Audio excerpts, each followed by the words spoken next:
আসসালামু আলাইকুম ওয়া রাহমাতুল্লাহি ওয়া বারাকাতুহু। ওয়া আলাইকুম আসসালাম। Good morning. Good morning. Good morning DXN. Good morning. সবাইকে নতুন বছরের শুভেচ্ছা। আমি আলহামদুলিল্লাহ ভালো আছি। আমার নাম এএনএম শামসুদ্দিন শাকিল। ছোট্ট একটি পরিচয় ডিএক্সএন সিস্টেমে ইএডি, আমার দেশের বাড়ি নোয়াখালী। তো কাতারে আলহামদুলিল্লাহ 18 বছর। তো সবচেয়ে গর্বের বিষয় হলো আজকে যে ব্যক্তি কিছুক্ষণ আগে আমার পূর্বে কথা বলে গেছেন, উনারা যখন কাতারে ডায়মন্ড অ্যাচিভ করছে আমাদের মুসলিম ভাই সোহেল ভাই, ওই পুরানা যে ডিএক্সএন এর অফিস, ওখানে আমরা তখন নিউ জয়েনিং মানে স্বপ্ন নিয়ে আসছি। উনাদেরকে দেখে আমরা গোল সেট করছিলাম, টার্গেট নিয়েছিলাম। তো আলহামদুলিল্লাহ আজকে ওই উনাদেরকে দেখে অনুপ্রাণিত হয়ে উনাদের প্রথম বোনাস দেখে যে নিজেকে অনুপ্রাণিত করেছিলাম আমি, জুবাইর ভাই, আমাদের ফারুক স্যার।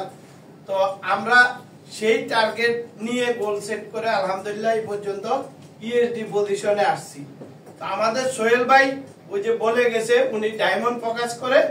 তো আমরা লিডার হারিয়ে ফেলেছি, লিডার চলে গেছে, কিন্তু আমরা যে ডিএক্সএনটাকে বুঝতে পেরেছি বা একটা টার্গেট নিয়েছি, আমরা কিন্তু মাঠ ছাড়ি নাই। ইয়েস, ঠিক কি না? ওই ডিএক্সএন আমরা যে যাকে আমরা মেন্টর মনে করি, তাকে মেন্টর মনে করে আগাইলে যদি প্রতিমধ্যে এসে ওই মেন্টর হারিয়ে যায় বা লিডার হারিয়ে যায়, আমার আপলাইন হারিয়ে যায়, তাতে আমার কিচ্ছু যায় আসে না। প্রথম আমাকে বুঝতে হবে, আমার গোল সেট করতে হবে, আমার ভিশন ক্লিয়ার করতে হবে। ঠিক কি না? আপনার আমার যদি ভিশন ক্লিয়ার থাকে, আমি কি করতে চাই, আমার ডেস্টিনেশন কোথায়, আমি কোথায় গিয়ে থামতে চাই, তাহলে ডাইনে বামে যে যতই ডাকুক। গত 3 দিন আগে একটা সাকসেসফুল হিস্ট্রির জন্য সাকসেস বড় ভাইয়ের কাছে গেছে, আমি সাকসেস হতে চাই, আমাকে একটু টিপস দেন সাকসেস। তো বড় ভাই বলছে ওই ঘর থেকে এই 1 পেয়ালা দুধ আনবা, নজর ওখানে রাখবা, 1 ফোঁটাও মাটিতে পড়তে পারবে না। এবারে যদি তোমার বন্ধু বান্ধব কেউ ডাকে, তুমি শুনবা না, তবে এই 1 ফোঁটার নিচে না গিরে আমার কাছে নিয়ে আসবা।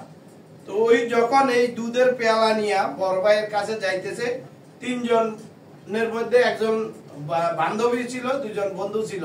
কয় এই পাগল নাকি, এই দুধের পেয়ালা নিয়ে কোথায় যাচ্ছে?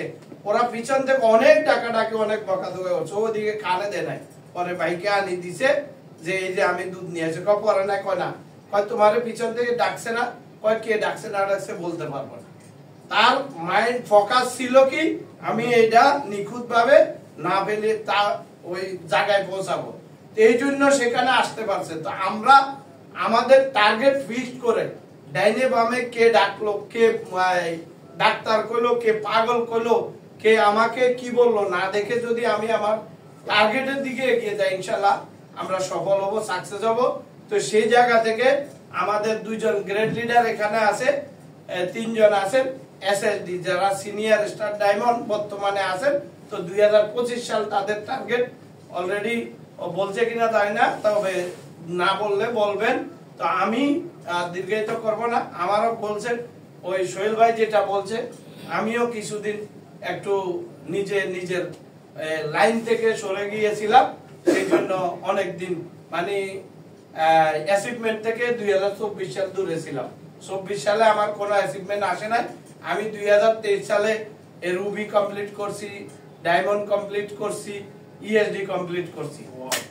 তো 2024 সাল আমার গ্যাপ গেছে। তো ইনশাআল্লাহ 2025 সালে টার্গেট আছে, আল্লাহ পাক যদি কবুল করে আমি 3 জনকে ডায়মন্ড বানাবো। আমি কি হবো সেটা জানি না, আমি 3 জনকে ডায়মন্ড বানাবো, এই টার্গেট দিয়েছি। তো আপনারা সবাই আমার জন্য দোয়া করবেন, আপনারা নিজেরা নিজেদের গোল সেট করবেন। তো এখানে এসে সেটা ক্লিয়ার করে যাবেন, এই আশা প্রত্যাশা থেকে আমি বিদায় নিচ্ছি। আল্লাহ হাফেজ, গুড মর্নিং।